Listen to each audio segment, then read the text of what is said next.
Welcome to Profile Building, the podcast by Advance My Profile.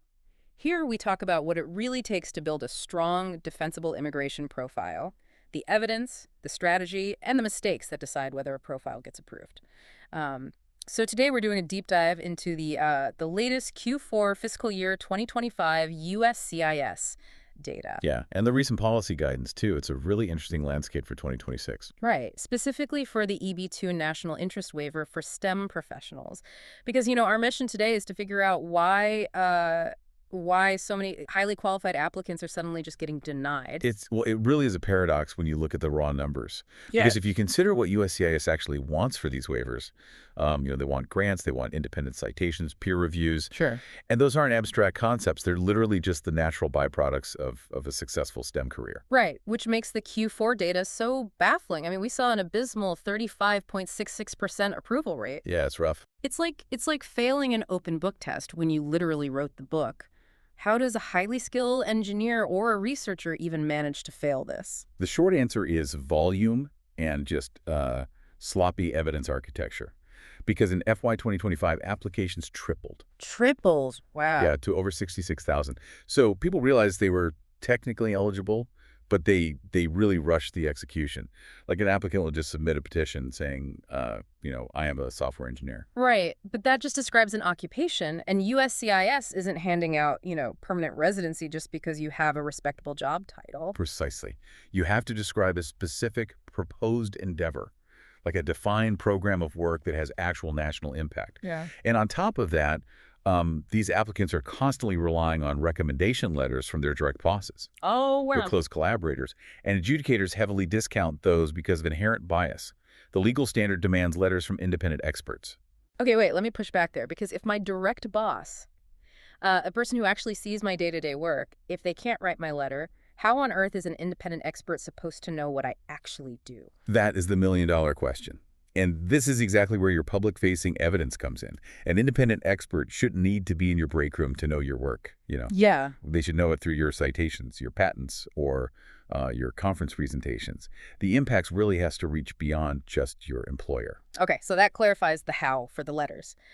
But how do we prove national importance without just saying something generic like, AI is good for the future of the country? Right. So this brings us to what USCIS calls prong 1 of the Dinosaur evaluation framework. Okay.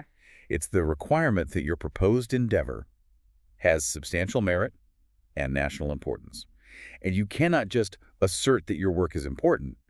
You have to anchor it to explicit federal document. Oh, you mean like quoting a specific law or policy? Exactly. If you work in semiconductors, you don't just write a paragraph about how microchips are essential. Yeah. You link your specific endeavor directly to the $52 billion CHEPS Act. Oh, wow. Okay, I see. Yeah, you cite the exact document, the year, and the specific government priority your work addresses.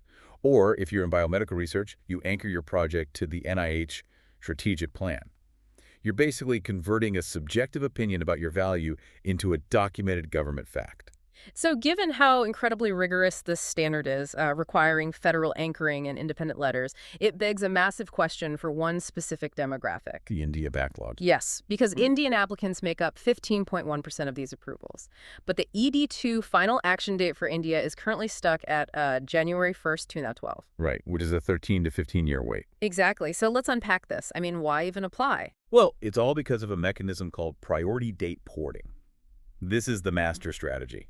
If you are an Indian professional, you shouldn't look at the EB-2 NIW as the final destination. You file it strictly to basically bank your place in line, your priority date. So you grab a ticket, but you're still standing in a 15-year line. But you don't stay in that line. While you wait, you spend the next 12 to 18 months rigorously building your profile to qualify for the EB-1A Extraordinary Ability category. Okay. And to get that, you have to show you've risen to the very top of your field through sustained national or international acclaim. But here's the kicker. The EB-1 category currently does not have a backlog for India. Wait, really? Yeah. Once you build up those independent citations and your EB-1A is approved, you port that older EB-2 priority date over to your new EB-1A petition. Oh, I see. It's essentially a time travel strategy. You use the more accessible EB-2 to get an early timestamp, take 18 months to level up your professional profile to that extraordinary standard, and then use that original timestamp to skip the entire 15-year line via EB-1A. That is exactly it. And if we connect this to the bigger picture, it raises a really fascinating point that we haven't touched on yet. Okay, what's that? Think about it. If you spend a year and a half intentionally building this elite international portfolio of independent citations, government-aligned projects, and global expert endorsements, Yeah. won't that rigorous evidence architecture accidentally make you a far more competitive candidate in the actual global job market, regardless of the visa outcome? Oh, wow. Yeah, that is something to really chew on, whether you're filing this year or not. Well, that is all for today's deep dive.